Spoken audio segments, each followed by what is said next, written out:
And the race is on. Amber Diniz running by the Wild Ginseng, rushing up Nurture Nature, Keep the Pledge. Hot Mama is running by the Leonor alongside his 5-star Laguna, Mrs. Tipat, and Appointment is the early trailer. Back to the front runner. Amber Dini by Hapolan, followed by Nurture Nature in second. Hot Mama is running by the alongside Keep the Pledge. Leonor is racing in fifth on the outside is 5-star, while Ginseng. Entry number 6, third last Laguna, second last Mrs. Tipat Appointment.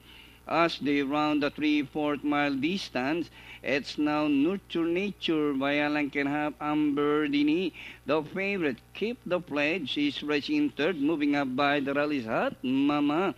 And racing in fifth by about 3 lengths is Leonor, down on the inside, while Ginseng 5-star alongside, and racing third last Mrs. Tipat Appointment, and Laguna is now running at the tail of the field, and rounding the far turn, Nurture Nature, Amber Dini, Keep the Pledge, racing on the outside, and Hot Mama is racing forward by about 5 lengths.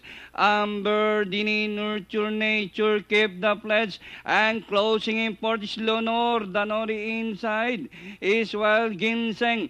As they race the final corner, Amber Dini regains the lead. Nurture Nature, Keep the Pledge on the outside is 5-star.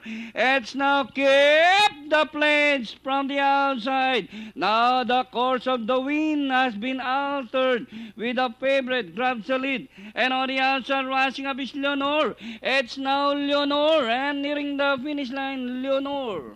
5-star, Amber Dini, close. Up